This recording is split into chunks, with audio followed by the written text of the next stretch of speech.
Bom, queridos, na aula de hoje, nós queremos comparar a sacarose, açúcar da cana, com o aspartame, que é um açúcar artificial. A pergunta direta é a seguinte: bastam 48,33 centésimos de miligrama de aspartame para produzir a mesma sensação de doçura que 6,84 gramas de sacarose, açúcar de cana. Quantas vezes o número de moléculas de açúcar de cana deve ser maior que o número de moléculas de aspartame, para que se tenha o mesmo efeito sobre o paladar? Direto ao assunto, o que nós queremos nesse problema? Nós queremos a relação entre o número de moléculas de sacarose, então digamos X moléculas de sacarose sobre o número de moléculas de aspartame, Y moléculas de aspartame. A relação do número de moléculas vai me acusar quantas moléculas a mais eu preciso de sacarose e vai me registrar quão mais adocicado é o aspartame. Já que eu quero uma relação de moléculas de substâncias diferentes, me parece que o valor dado deva ser também relacionado a essas duas substâncias. Conservando sacarose no numerador, vejamos qual é o valor dado de sacarose: 6,84 gramas de sacarose. E conservando o aspartame no denominador, qual é a informação que eu tenho de aspartame? 48,33 miligramas de aspartame. Muito bem. Nosso método é transformar a grandeza nas suas unidades. Então, o que eu vou fazer é pegar aquela massa de sacarose e transformar em molécula de sacarose. Quem faz essa transformação? Quem faz essa transformação é o conceito de mol, o qual estamos trabalhando. O que é mol? É a massa da molécula em gramas. E a primeira substância em questão é a sacarose. A sacarose vem de uma transformação química da cana-de-açúcar, na qual eu vou ter o C12H22O11. O porém é que se na prova, no vestibular, se no concurso vier a fórmula de bastão, ela terá que ser transformada na fórmula estrutural plana.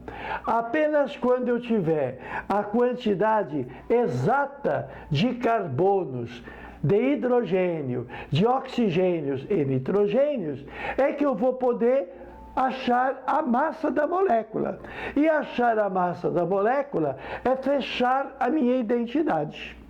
Então, na aula 171.2, nós já treinamos. Treina lá e transforme a forma de bastão na fórmula estrutural plana, aonde em cada esquina desse pentágono, desse hexágono, eu tenho carbono, fazendo a quantidade de ligações obrigatórias.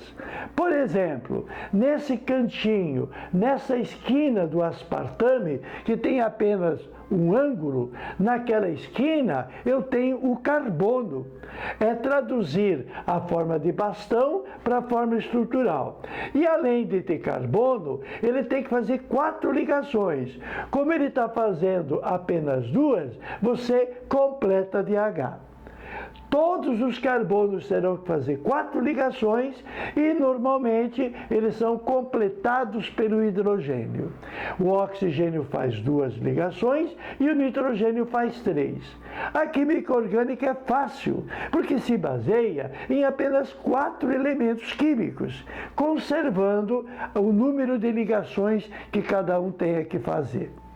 Bom, forma de bastão, fórmula estrutural e fórmula molecular. A quantidade de C não pode ser errada. Muito também a quantidade de H, que é onde mais se erra. Considerando que o carbono pesa 12, hidrogênio pesa 1, oxigênio pesa 16 e o nitrogênio pesa 14, pode exercitar. Aqui você vai ter 342 e aqui tu terás 290. Naquela balança na qual você colocar uma molécula de sacarose, tu precisará 342 unidades para equilibrar. Então, a massa de uma molécula é 342 unidades ou 1/12 de carbono 12. Aquela massa 342, que é a massa da molécula, quando expressa em grama, a quantidade de moléculas é muito superior e é sempre a mesma. Naquela balança de Roberval, em que tem o ponteirinho, o fiel da balança, tu vai colocando sacarose, vai colocando, o ponteiro vai avançando. Quando o ponteiro registrar 342, tu tem esta quantidade de moléculas. A mesma coisa para o aspartame. Se a massa da molécula é 290, em 290 gramas de aspartame, tu vai ter essa quantidade considerável de moléculas. Bom, então esse é o fundamento, são as identidades com as quais eu vou trabalhar para executar o meu problema. Noto, porém, um ruído. Qual é o ruído? A sacarose já está em gramas, e é em gramas que ela deve ficar.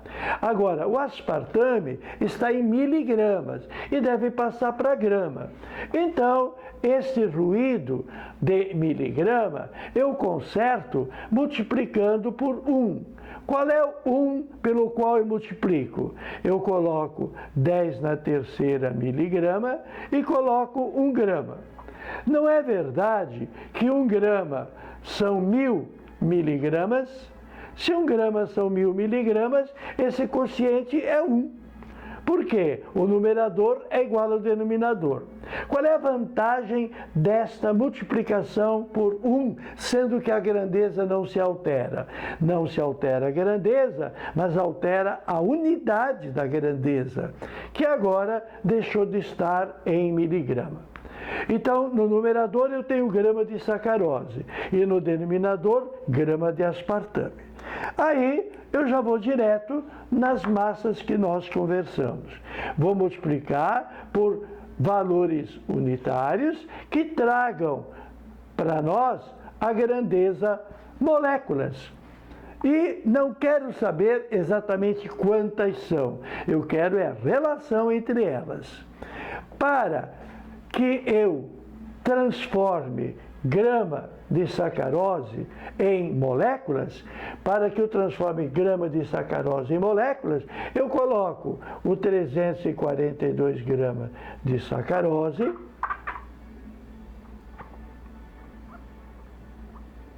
simplificando, portanto, com grama de sacarose e traga o número concreto, 610 na 23, moléculas de sacarose. Pronto, sem querer, eu já cheguei na unidade que eu preciso para completar o meu problema. Se em cima eu cheguei em grama de sacarose, embaixo eu também vou ter que chegar aonde? Em moléculas de aspartame. Na moral, como vocês falam, o que eu tenho no denominador? No denominador eu tenho grama de aspartame. Se eu tenho grama de aspartame, é a hora de cancelar grama de aspartame do denominador, colocando gramas de aspartame no numerador. Se eu colocar grama de aspartame no numerador, eu posso cancelar o grama de aspartame por grama de aspartame. E coloco no denominador o quanto isso corresponde. 290 gramas de aspartame corresponde a 6,10 na 23 moléculas de aspartame.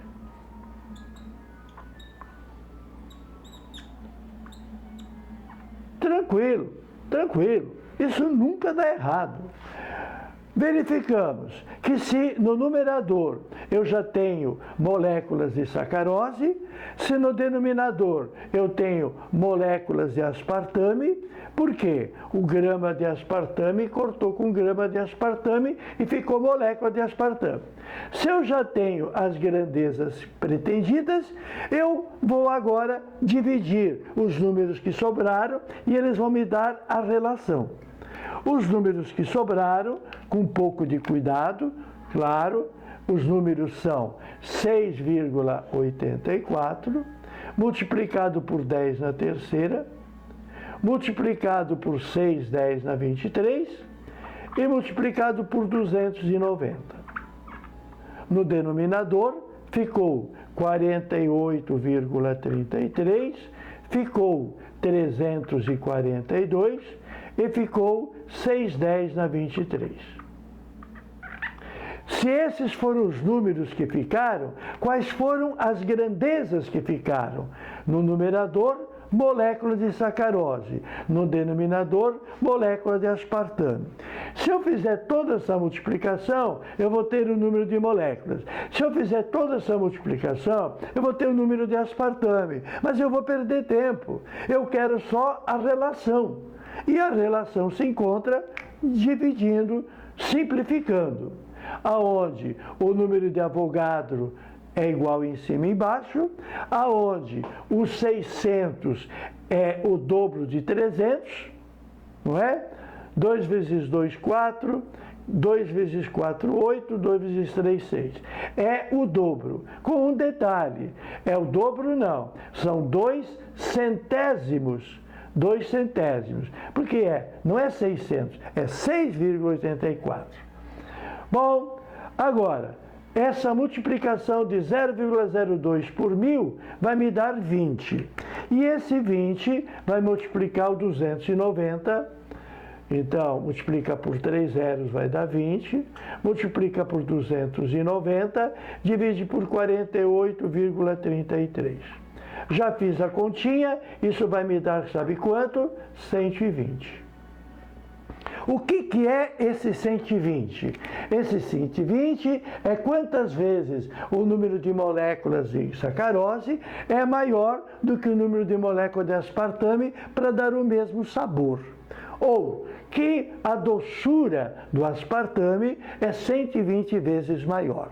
Porém, a sacarose da cana-de-açúcar tem o seu pecadinho, que é, para tornar-se branco como chega na nossa mesa, a sacarose passa por uma clarificação do açúcar mascavo.